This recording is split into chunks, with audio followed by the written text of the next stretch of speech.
எல்லோருக்கும் வணக்கம். எப்படின்னு கேட்டிங்கன்னா, கூட இவ்வளவு நல்ல உள்ளங்கள் இருக்கும்போது, நான் ஹாஸ்பிட்டல்லேருந்து பெல் அடிக்குது பாருங்க, ஹாஸ்பிட்டல்லேருந்து குணமாய் வந்த மாதிரி ஒரு ஃபீல் இருப்பேன் எனக்கு. அதே மாதிரி வந்து இன்னி வரைக்கும் என்ன லைம் லைட்டில் வச்சுருக்கிற பத்திரிக்கை இவங்களுக்கு என்னுடைய மிகப்பெரிய நன்றி. ஏன்னா இன்னி வரைக்கும் பாலாஜி லைவில் இருக்கேன் அப்படின்னால் அது காரணமே ப்ரெஸ்ஸு தான். ஒன்றுமில்லை, அண்ணன் வந்து கிட்டத்தட்ட ஆரம்ப காலத்தில் பாலாஜி வாய்ப்பு கேட்டு வரும்போது ஒருத்தராக ஹெல்ப் பண்ணாங்க. அந்த வகையில் பிடி செல்வகுமார் ஒரு இம்பார்ட்டண்ட்டான ஆள். அதுவும் அப்போவே நான் வந்து இளைய தளபதியோட வந்து நண்பராக நடிக்கிறதுக்கு இவர் தான் முக்கியமான காரணம் தான். கூட நடித்தேன். அவங்க அப்பா ஒரு பெரிய உதவி, எஸ்ஏசி சார் ஒரு பெரிய உதவி. ஃபஸ்ட்டு படமே எனக்கு சாரோட தான். அப்போவே நிறையா சார்கிட்ட பேசுவேன், பழவேன், போனேன். நிறையா அப்போவே சின்ன சின்ன உதவிகள் பண்ணியிருக்காரு. இன்றைக்கி பெரிய உதவி பண்ணியிருக்காரு. அண்ணன் வந்துட்டு அந்த கலப்பை மக்கள் இயக்கம் மூலமாக நிறையா நல்ல விஷயங்கள், அதை வந்து குறிப்பாக பார்த்திங்கன்னா இந்த கவர்மெண்ட் ஸ்கூல்ஸ் வந்து ரொம்ப இதாக இருந்ததுன்னா, டேமேஜாக இருந்ததுன்னா அதெல்லாம் இவரே ரெடி பண்ணி கொடுத்து இவருடைய சொந்த செலவில் அந்த மாதிரி நிறைய விஷயங்கள் பண்ணும்போது என்னை வந்து ஒரு ஸ்கூல் விழாவுக்கு என்னை கூப்பிட்டுருந்தாரு. நான் உடனே நான் வரேன் அப்படின்னு சொல்லியிருந்தேன். மெயினான விஷயம் சார், இன்னி வரைக்கும் நல்லா வச்சுருக்கேன் ஆண்டவன் பாலாஜியை அப்படின்னால் இது வரைக்கும் நான் நன்றி மறந்ததே கிடையாது சார். எந்த உதவி எப்போ இருந்தாலும் சரி நன்றி மறந்ததே கிடையாது. அதனால் வந்து பழைய ஆட்களுக்கும் நான் வந்துட்டு ஏதாவது என்னால் முடிஞ்ச உதவியை நான் பண்ணிக்கிட்டு இருக்கேன். எனக்கு ஒரு ஏதாவது ஒரு இது வருதா, அந்த சமயத்தில் யாராவது ஃபீஸ் கட்டணும் அதாவது கேட்குறாங்களா, உடனே ஹெல்ப் பண்ணியிருக்கேன். அந்த மாதிரி அந்தவுடைய இது கூட நான் இன்றைக்கி நல்லபடியாக இருக்கேன். ஃபஸ்ட்டு ஒரு பயம் இருந்துச்சு, ஹாஸ்பிட்டல் அப்படின்னு ஷூட்டிங் ஸ்பாட்லாம் பார்க்கும்போது ஹாஸ்பிட்டலாக ஏதோ கேஷுவலாக இருப்பேன்னு வச்சுங்களேன். ஆனால் உண்மையாகவே போகும்போது நமக்கு அந்த ட்ரிப்ஸ்லாம் ஏற்றும் போது முடிஞ்சு போச்சு. ஆஹா, ஏதோ சம்திங் ப்ராப்ளம் அப்படின்னு சொல்லிவிட்டு அப்போ தான் நான் உணர்ந்தேன். என்னென்னு கேட்டிங்கன்னா, சார் யார்கிட்டையாவது உடம்பு சரியில்லைன்னு சொன்னால் கூட அடுத்தது அவங்க எடுத்துக்கிறது என்னென்னா உதவி கேட்பானோ அப்படின்னு சத்தியமாக கேட்டதில்லை. ஆனால் எனக்கு உடம்பு முடியலன்னு ஒரு சில நண்பர்கள் இருக்காங்க அண்ணன் மாதிரி. அதில் பார்த்தீங்கன்னா வந்துட்டு ராஜ்குமார் அப்படின்னு சொல்லிட்டு இருக்காங்க. அவர் முதல்ல ஓடியாந்துட்டு உடனே ஹாஸ்பிட்டலுக்கு போகலாம் வாங்க அப்படின்னாரு. அதுக்கப்புறம் வந்து சீனுன்னு நம்ம அப்பார்ட்மெண்ட்ஸில் ஒரு அண்ணன் இருக்காங்க. அதுக்கப்புறம் மிஸ்டர் விஜய் அப்படின்னு சொல்லிட்டு ஒரு நண்பர் இருக்கார்.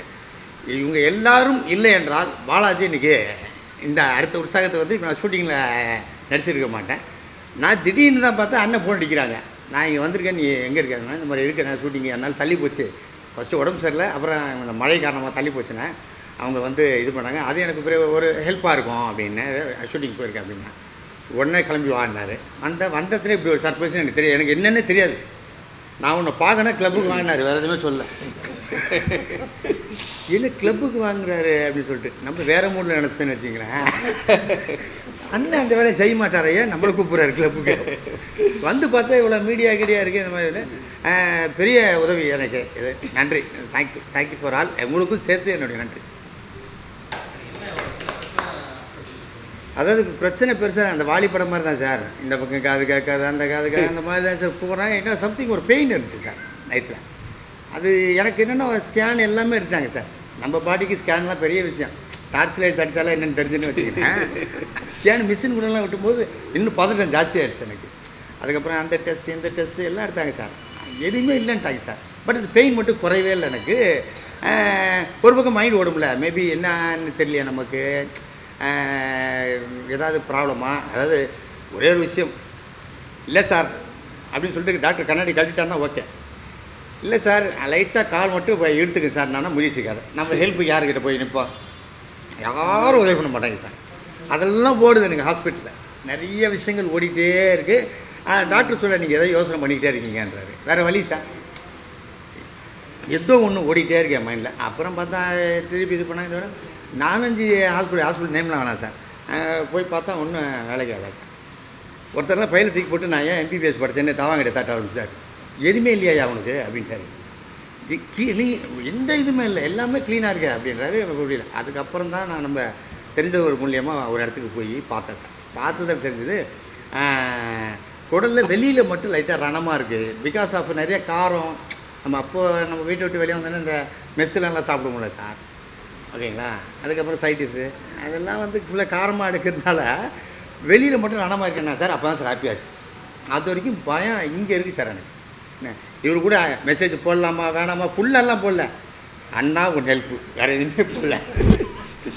அடுத்த நிமிஷமே பேசி இது பண்ணி இவ்வளோ பெரிய விஷயம் பண்ணியிருக்காங்க. பெரிய விஷயம் இல்லை. இன்னொரு விஷயம் என்னன்னு கேட்டிங்கன்னா நமக்கு மட்டும் இல்லை சார், இப்போ நம்மளை விட்டுட்டு போனால் இப்போ ரோபோ சங்கராக இருக்கட்டும், நிறைய பேர் நீங்கள் எடுத்துக்கிட்டிங்கன்னா பாவம் எவ்வளோ ஸ்ட்ரெஸ் இருந்திருக்கு சார். அதை தாண்டி உடலும் சரியில்லைன்னா எதுவுமே பண்ண முடியாது சார் நம்மளால். புரியுதுங்களா? அந்த நேரம் தான் சார் நிறைய ஓடுது சார் மைண்டில். அடுத்து என்ன நடக்குன்னு தெரியல, நம்ம அடுத்தது என்ன பண்ணலான்னு தெரில. அப்படின்னும் போது நான் இருக்கேன்டா அப்படின்னு ஒரு குரல் வருதுன்னா அது ஃபஸ்ட்டு பிடி செல்வகுமார் தான். அந்த குரல் நம்ம யார் கூட பழகணுமோ அவங்க மூலிமா நான் இருக்கேன் பாலாஜி வேலையை பாருங்கள் அப்படின்னா முடிஞ்சு போச்சு சார். நம்ம அதான் கேட்குறோம்.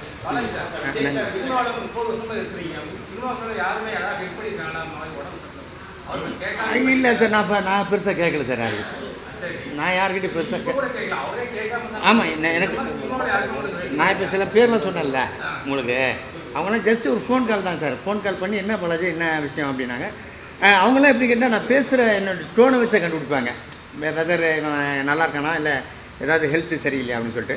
ஹெல்த்து சரியில்லைன்னா நேரம் வீட்டுக்கு விட்டாங்க சார். வந்து என்னை கூட்டு போயிட்டு என்னை வச்சு பார்த்து இருப்பாங்க. நான் பெரும்பாலும் சினிமா ஆட்கள்கிட்ட கேட்க மாட்டேன்.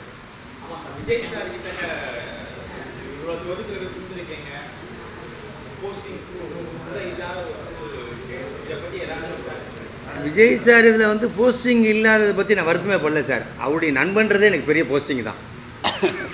அப்படி இருக்கும்போது நம்ம அவருக்காக உழைக்கிறேன் சார். யார் என்ன சொன்னாலும் இப்போ வரைக்கும். இப்போ நீங்கள் கடைசியாக பார்த்தீங்கன்னா கரூர் சம்பவத்துக்கு கூட 3வது நாள் ஹாஸ்பிட்டலேருந்து டிஸ்சார்ஜ் ஆகி நேரம் அங்கே போகிறேன். அப்போ நான் ஹாஸ்பிட்டலில் இருக்கேன். அந்த சம்பவத்தை ஹாஸ்பிட்டலில் ஒரு 5 to 6 days இருந்தேன் சார்.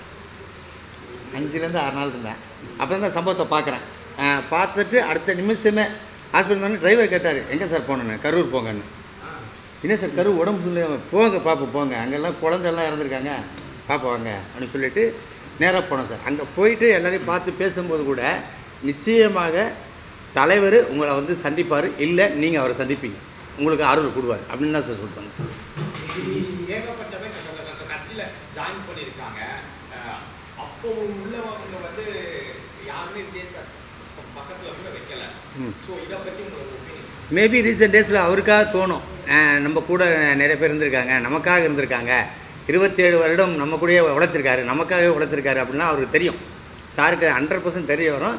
அப்படி இருக்கும்போது அந்த சூழ்நிலையில் அந்த இடத்துல அவங்களுடைய இதில் வந்து கலர் மாறும் சார், லைட்டாக மாறும். இதை பற்றி நீங்கள் என்ன சார் நினைக்கிறீங்க? சார் ஃபஸ்ட்லேருந்து நீங்களாக இருக்கட்டும் முன்னாடிகளாக இருக்கட்டும் ஏகப்பட்ட பேர் விஜய் சாருக்காக உழைச்சிருக்காங்க. இப்போ வந்து சம்மந்தமே இல்லாமல் மட்டும் விஜய் சார் கட்சியில் ஏகப்பட்ட பேர் வேறு கட்சியிலேருந்து சேர்ந்தவங்க இருக்காங்க.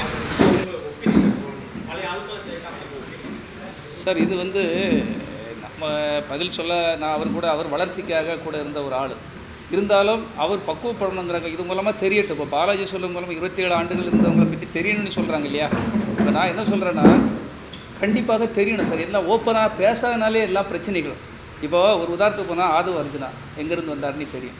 ஒரு லாட்ரி மருமகன் இருக்கார் இல்லையா, அந்த பொண்ணை ஏமாற்றி லவ் பண்ணி கல்யாணம் பண்ணிட்டு வந்தவர். ஏன்னா உண்மை தெரியலன்னா மக்களுக்கும் கடைசி வரை தெரியாது சார், ரசிகர்களுக்கும் தெரியாமல் போய்ட்டு. எதுக்காக சொல்கிறேன்னா இது எல்லாருக்கும் தெரியணும். அதே போல் வந்தது யார், செங்கோட்டையன் வந்து ஒரு பெரிய இதெல்லாம் கிடையாது. 50 ஆண்டு அவர் சுயநலத்துக்காக அவர் எல்லாம் பண்ணிக்கிட்டது. வெளியே நீங்கள் வேணா இருங்க சார், ஒன்றும் பிரச்சனை இல்லை, நான் பேசுகிறேன் சார். ஏன்னா நான் உண்மையை பேசுவேன். செங்கோட்டையனை பற்றி எல்லாருக்கும் தெரியும். நான் மனசில் பட்டது உண்மையை சொல்லுவேன் சார், நாளைக்கு தெரிஞ்சுக்கணும் அப்படிங்கிறக்காக. செங்கோட்டையன் வந்து 50 ஆண்டுகள் எம்ஜிஆருடைய விசுவாசின்னு சொன்னார், ஜெயலலிதா அவங்களுடைய விசுவாசின்னு சொன்னார். அந்த கட்சியிலேயே அவ்வளோத்தையும் அவர் அனுபவிச்சுக்கிட்டார். அதாவது ஒரு மரத்தில் இருக்க பழங்கள் காய் கனிகள் எல்லாத்தையும் அனுபவிச்சுக்கிட்டார். அனுபவிச்ச பிறகு திடீர்னு ஒரே நாளையில் வந்து நான் வந்து இன்னொரு இடத்துக்கு போராடி சொல்கிறது அவர் எம்ஜிஆருக்கோ இல்லை ஜெயலலிதா அம்மாவுக்கோ இல்லை அந்த கட்சிக்கோ செய்கிற துரோகம். அதேமாதிரி ஓட்டுப்பட்ட மக்களுக்கு செய்கிற துரோகம் சார். இதெல்லாம் உண்மையாக பேசணும். அவர் வந்த உடனே என்னத்தை மாற்றிடுவாங்க நாட்டில் சொல்லுங்க கட்சி அந்த பெரும் கட்சியில் இருந்தே செல்வாக்குள்ள கட்சியிலேருந்தே ஒன்றும் பண்ண முடியாது. அவர் என்ன பண்ணிவிடுவார்.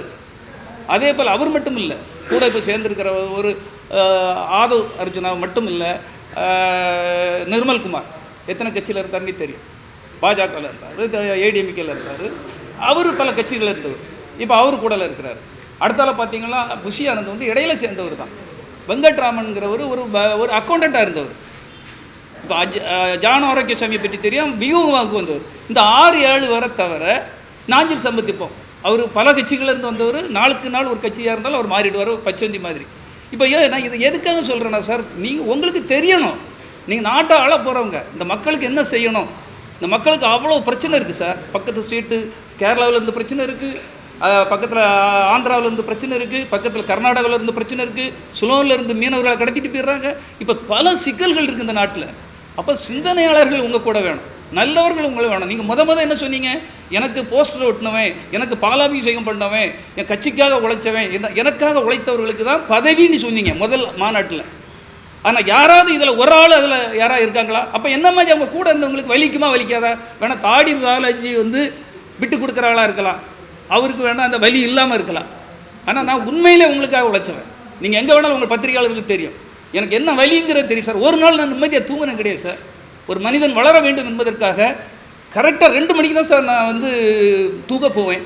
5 மணிக்கு எழும்பி எழுதிட்டு இருப்பேன் சார். இதெல்லாம் நான் பொய்க்காக சொல்லலை. ஒரு நடிகர் அவர் ஒரு பெரிய பிம்பமாக வரணும்னு நினச்சோம். அவர் வந்துட்டார். வந்த பிறகு சுற்றி இருக்கிற சூழல் பாருங்கள் எப்படி இருக்குது. நாளுக்கு நாள் ஒவ்வொரு குப்பை தொட்டிகள் வந்து சேரும்போது நமக்கு எப்படி இருக்கும்? சரி, எங்களை மாதிரி உள்ளவங்களை ஏன் இவ்வளோ புறக்கணிக்கணும்? நீங்கள் சேருங்க நீ கெஞ்ச போகிறதும் கிடையாது, நம்ம பிச்சை எடுக்க போகிறதும் கிடையாது. எங்களுக்குன்னு உழைக்கிறதுக்குன்னு கடவுள் ஒரு ஆற்றலை தந்திருக்கான். நாங்கள் உழைப்போம், இல்லை யார் கூட சரி வீட்டில் சும்மா கூட இருப்போம், ஏதாவது தினக்கூலியாகிட்டு கூட போயிட்டு வருவோம்.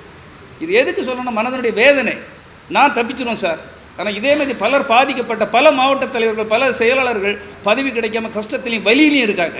இன்னைக்கு புதுசாக வருவான், என்கிட்ட பணம் இருக்குன்ட்டு வருவான், பிக் பாயிட்டு வருவான், ரவுடிகள் வருவான், கஞ்சா கடத்துக்காரன் வருவான், பொண்ணுங்களை ரேப் பண்ணவங்கலாம் வருவான். ஏன்னா அவன் பகட்டாக வருவான். அப்படி அவங்கள இணைச்சிடாதீங்க. இந்த நாடு ஒரு ஏக்கத்தில் இருக்குது சார். நீங்கள் மாற்றம் தருவேன்னு சொல்லியிருக்கீங்க, ஒரு மாற்று அரசியல்னு சொல்லியிருக்கீங்க. நான் சொல்கிறேன் உண்மையாக இருந்தால் மட்டும் போடுங்க. மாற்று அரசியல் எப்படி அரசியல்? நாஞ்சில் சம்பத்தால் மாற்று அரசியல் தர முடியுமா? செங்கோட்டையனால் தர முடியுமா? ஆதவ அர்ஜுனால் தர முடியுமா? புஷி ஆனதால் தர முடியுமா? தர முடியும்னு சொல்லுங்கள், நான் பதில் சொல்கிறேன்.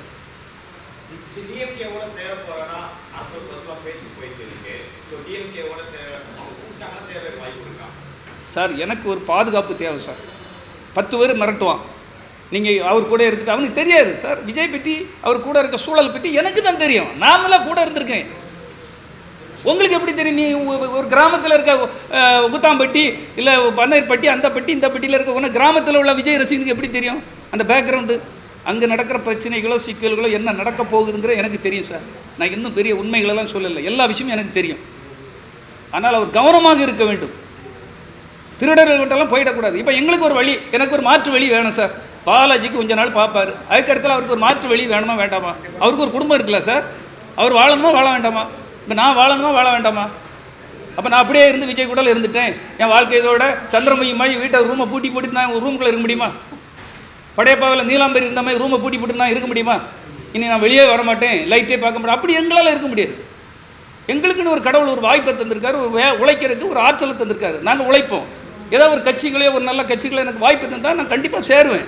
அதான் சார் கேட்குறேன். தென் தமிழகத்தில் கலப்பை மக்கள் இயக்கத்துக்கு நல்ல வரவேற்பு இருக்குது, மக்கள்கிட்ட போயிருக்கீங்க. ஆமாம், இந்த தேர்தலில் வர்ற தேர்தலில் வந்து விஜய் கூட போய் சேருவீங்களா, இல்லை கூப்பிடாமல் கூட போவீங்களா சார்? இது அதுக்கு தான் சொல்லிட்டு விஜய் கூட அவர் கூப்பிட விட மாட்டான் சார். கிட்ட சேர்ந்துருக்கலாம் யார்?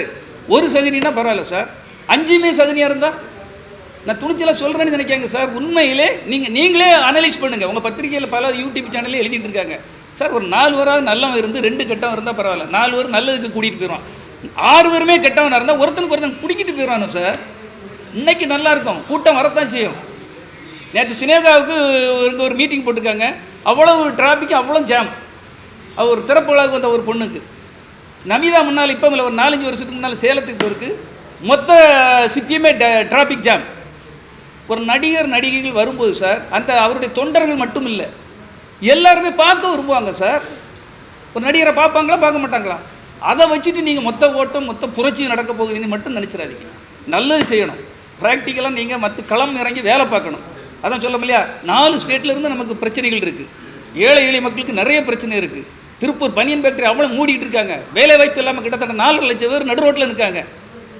அதேமாதிரி கோயில்பட்டியில் கடலை மிட்டாய் வியாபாரம் முதல் ஒவ்வொரு வியாபாரங்களும் படுத்தாச்சு.